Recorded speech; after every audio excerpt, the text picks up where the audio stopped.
Coming up, we'll hear about a new program giving veterans a wild opportunity and learn about how disabled students get involved in different events around the school and within the community. We'll also hear about how junior high schools in the district are preparing for an upcoming change, and we'll catch up on sports. I'm Evan Bridges. And I'm Sydney Pickle. Welcome to the Bulldog Weekly.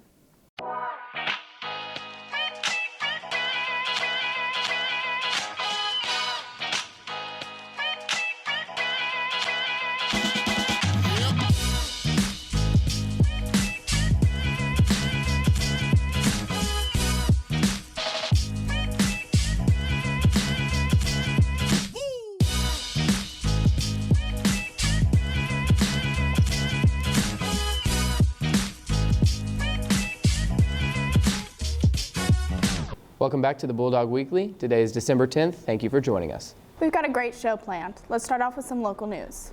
A Fayetteville police officer was shot and killed next to his patrol vehicle before starting duty late Saturday night. Chief of Police Mike Reynolds says the suspect opened fire in the alleyway behind the Rock Avenue police station. Officers pursued the suspect and a shootout took place before the suspect was killed. The officers involved in the shooting have been placed on paid administrative leave while the Washington County Sheriff's Department and FBI conduct an investigation. Officer Stephen Carr was pronounced dead on the scene, and reports say Carr was waiting for his partner to arrive when he was suddenly ambushed by the suspect. There is no clear motive at this time, and authorities will update the public as more information comes in. That's all for local news. I'm Elizabeth Willits. Back to the desk. Thanks, Elizabeth. During finals week, students will not be allowed to leave early after completing their final exams. Students will be required to stay in their testing rooms unless otherwise advised by their teacher. Additionally, students are unable to be checked out once their exam period begins. The dance team will host a Spirit Night at Mamaka Bowls on December 13th from 3 to 6. 10% of sales will be put towards the dance team's goals of attending their first national competition. Juniors and seniors interested in taking the ASVAB for military and career information should sign up using the link in the student announcements. An ASVAB test will be held on December 12th in the lecture hall. Any students interested in being on the Special Olympics basketball team should email Ms. Beasler at the address on your screen. Students enrolled in NWAC courses that receive accommodations from the IEP or 504 that wish to use them for college concurrent classes need to register with the NWAC Disability Resource Center using the email on your screen. Schedule change requests for the spring semester will be allowed until December 13th. Every student applying for a schedule change must submit a form to their counselor, and no late applications will be accepted. Students enrolled in virtual classes are reminded there are no exemptions allowed for virtual exams. Students will be allowed 2 note cards on each exam for assistance. For more information, email Ms. Dawson at the address on your screen. Veterans are often overlooked or limited for many activities once they are finished with their service. One local group, however, is supplying veterans a chance to interact with community members while taking part in something they love. Reporter Braden Calvert tells us how some veterans are making good use of hunting blinds built by students right here at Fayetteville High School. Fayetteville High School's welding class gets involved in the community with projects such as hunting blinds, taking the typical welding class to a whole other level for a greater purpose. Building the blind, first we started out with drawing up designs, and I worked with my teacher, Mr. Frisbee, and he had an idea of what they kind of wanted, and they gave us a trailer to build it onto. That way it would be mobile and be able to be pulled around to anywhere that they want to take it. Fayetteville High School always builds one of the better blinds that we see in the field, and they've done some incredible job with some of the all-weather blinds, all metal construction, and so we're really excited to see those get in the field. So regardless if the blind is an elevated blind or the one on the ground, I know that these blinds are built, for handicap accessible veterans as well. And I've been in plenty of other blinds that you purchase at Bass Pro or something like that, and these are so much nicer, as in time's put in it. They're handmade, they're big. The blinds built by the students are used in an Arkansas organization known as Operation Open Season, where they help wounded veterans transition back into society through hunting. Basically, Operation Open Season was originally started to help support our shop and ag-rot programs in the state of Arkansas. Now, since then, it has grown to several other schools, and we've had requests from several other states as well. And what we do is we actually fund all of the building materials for the shop and ag-rot program, and we give them a veteran service project, and that is to build a handicap accessible hunting blind. Once those blinds are finished, Operation Open Season finds a landowner to be able to give that blind to free of charge in exchange for letting a veteran come hunt one day a year out of the blind. It's usually a bait and switch where the veteran comes out, he gets to know the guy, and they become good friends, and it usually becomes into more than just one day a year. Us military guys think of that as therapy, being able to go out in the wilderness and being one with, nature and just being silent, being able to think. Veterans rejoining society, they have to put all their military training aside and kind of forget about that and reacclimate to the civilian world.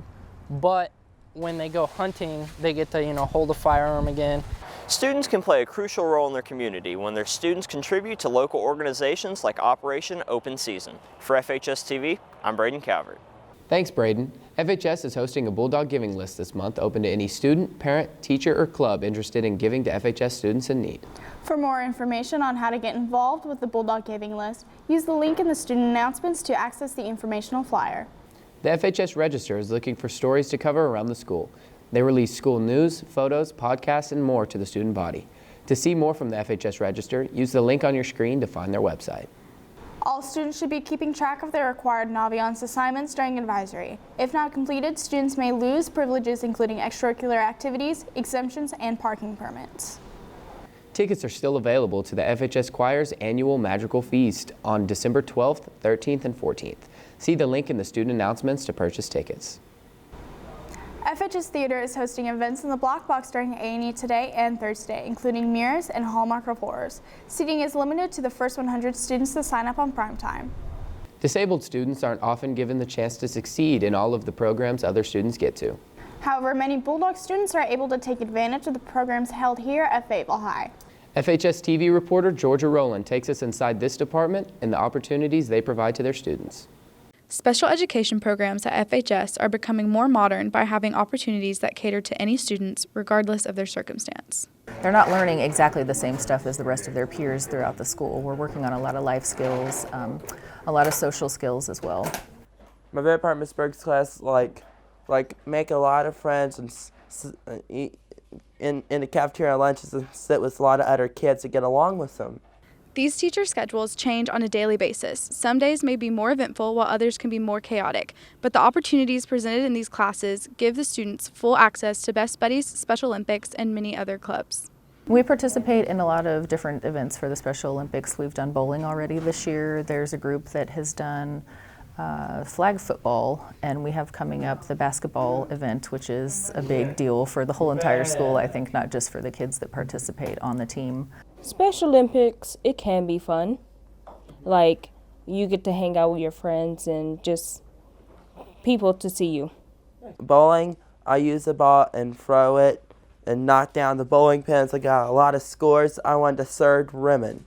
The Best Buddies Club that we have here that most of my students participate in is a group that is set up by general education students, and it's run by general education students, and they are paired up one-to-one with students from my class and students from other classes with special needs, and they form friendships, so they're able to go out and have a friend to go do things in the community like all the other teenagers do. It's a group of people that's in like regular class and stuff, and then like people coming to us and talking to us. Talk to them about pretty cool stuff like DC or Marvel and wrestling or animals or anything like hip-hop and rap and country. Somebody once told me it's about the moments, not the milestones. And I feel like that is what keeps me coming back to work every day. It's not about how long of a passage or how strange and complicated a vocabulary word is that a student might learn. It's about them being able to gain independence. As this year proceeds, more special education classes plan on becoming involved with general education programs as part of their curriculum. For FHS TV, I'm Georgia Rowland. Thanks, Georgia. After the break, we'll hear about the district's decision to change the junior high mascots. We'll also hear from Aiden Bramillo with the Bulldog Sports Report. We'll see you in 30.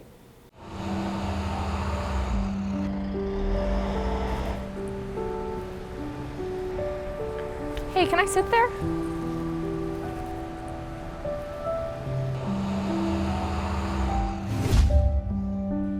What's wrong with you? It's not my fault. Everything's your fault. I didn't choose to be this way. You're such a waste of space. You okay?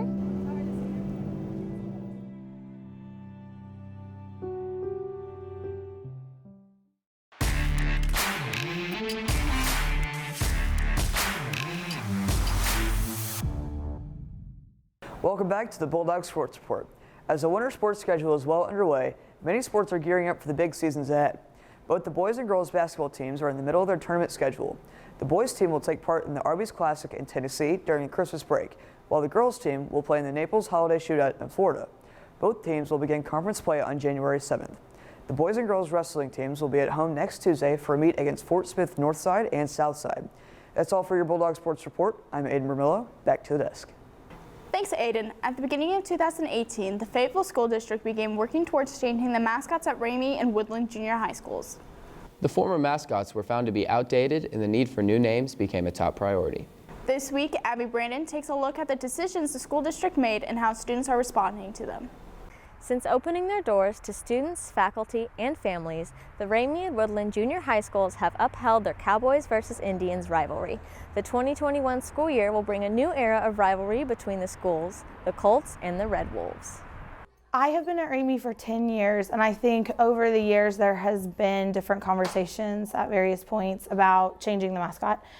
And ultimately, it was the school board's decision. So this year, that topic was brought before the school board, and they voted to not have any human imagery in the mascots. And we met probably 3 times starting this school year, and were able to get it to a point where we had narrowed it down to 3 mascots, so it could go to a student and faculty vote.